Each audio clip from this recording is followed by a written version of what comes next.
নম্বর হলো 30। শুরু করছি মহাবিশ্ব মহাগ্রন্থ কোরআনুল কারীম থেকে আজকের আলোচনা। বলছে দেখুন, ইন্নাল্লাযীনা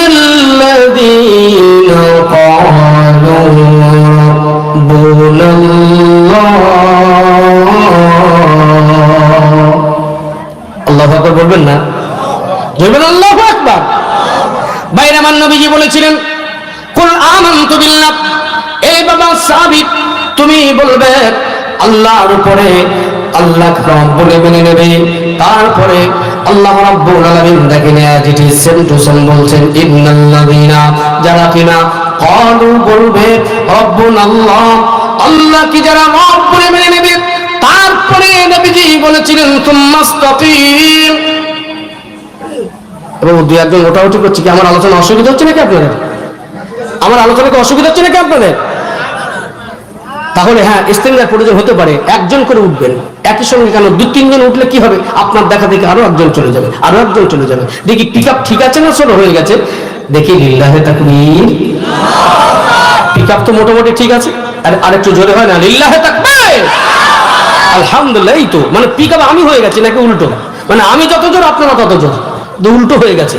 তাহলে উল্টো হয়ে গেলে কিন্তু গাড়ি অবস্থা খারাপ। ওই জন্য করে আমি আপনাদেরকে একটু মনোনিবেশ করতে বলছি। অনেক আলোচনা শুনেছেন আপনারা ইতিপূর্বে, একটুখানি বোঝার চেষ্টা করেন। কত সুন্দর কথা, কত অফার আল্লাহ রাব্বুল আলামিন আমাদেরকে দিয়েছেন। দেখেন নবীজি বললেন সুম্মাস্তাকিম, বাবা সাবিত তুমি এর উপরে অটল থাকবে, অচল থাকবে।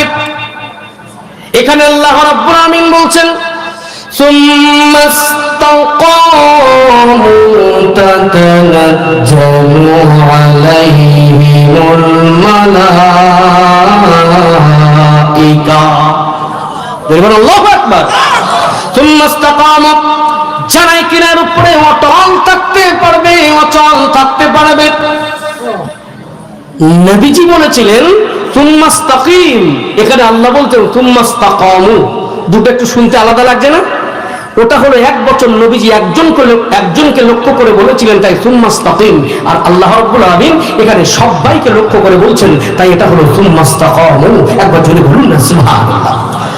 সুম্মাস্তাকামু তাতানাজ্জালু আলাইহিমুল মালাইকা, যারা এর উপর অটল থাকতে পারবে, অচল থাকতে পারবে। প্রত্যেকটা সেন্টেন্স কোরআনুল কারীমের এত সুন্দর, এখানে প্রত্যেকটা আজকে আমরা শিখে নেব, প্রত্যেকটা আমাদের শিখে নেওয়া লাগবে। প্রত্যেকটা সেন্টেন্স, প্রত্যেকটা আয়াতে কারিমা আমাদেরকে বুঝে নিতে হবে। আজকে এই জায়গায় দুটো ভাগ করেছেন, নবীজি ভাগ করেছেন, আল্লাহ রাব্বুল আলামিন তিনি দুটো ভাগ করেছেন। বলছেন কি, যারা আল্লাহকে রব বলে মেনে নিল। কিন্তু আল্লাহকে রব বলে মেনে নেওয়া কিন্তু সহজ ব্যাপার, কিন্তু যারা আল্লাহকে রব বলে মেনে নিয়ে যারা অটল থাকতে পারলো তাদের জন্য ঘোষণা। কিন্তু আল্লাহকে রব বলে মেনে নিয়ে অটল থাকা, অচল থাকা, এটা কিন্তু কঠিন ব্যাপার। এই পর্যন্ত আমার ওয়াজ যদি বুঝে থাকেন বলেন তো, আল্লাহকে রব বলে মেনে নেওয়া সহজ না কঠিন? কিন্তু আল্লাহকে রব বলে মেনে নিয়ে এর উপরে অটল থাকা, অচল থাকা সহজ না কঠিন? গুড। আসুন, কেমন? অনেকে আছে না 5 ওয়াক্ত সালাত আদায় করে,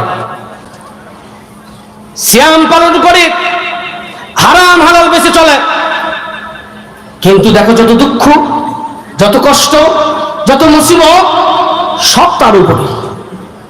হয় না? হয় না? বলে দেখো আমি সিয়াম পালন করি, আমি দেখো সালাত, আমি সব কিছু 5 ওয়াক্ত সালাত, আমি মসজিদে যাই, আমি হারাম হালাল বেঁচে চলি, কিন্তু দেখো যত দুঃখ, যত কষ্ট, যত মুসিবত সব আমার উপরে। ও দেখো ও এক অক্তে মসজিদের ধারে যায় না, রোজার মাস আসলে মসজিদের আশেপাশে যায় না, ও সিয়াম পালন করে না, কিন্তু দেখো ও হারাম হালাল বাদ বিচার নাই। দেখো ওর বেলা 2 চালা আর আমার বেলা 2 চালা। চালা বোঝেন তো? টিনের চালা, খড়ের চালা। আর তালা বোঝেন না? বলছে দেখো আমি হারাম হালাল নিয়ম কানুন সব মেনে চলি, আমার বেলা সেই 2 চালা, আমি সেই যে ভ্যান চালিয়ে খেতাম সেই ভ্যান চালিয়েই খাচ্ছি, আমি যে আমার টোম ছিল, আমার চায়ের দোকান, সেই চায়ের দোকানে শুধু চা তৈরি করেই যাচ্ছি, কিন্তু ও দেখো 2 তালা, আমার বেলা 2 চালা। এরকম অনেকে কষ্ট পায় না? জোরে বলেন, জোরে বলেন। পায়। আজকে ইমান মজবুত হবে ইনশাআল্লাহ। দেখেন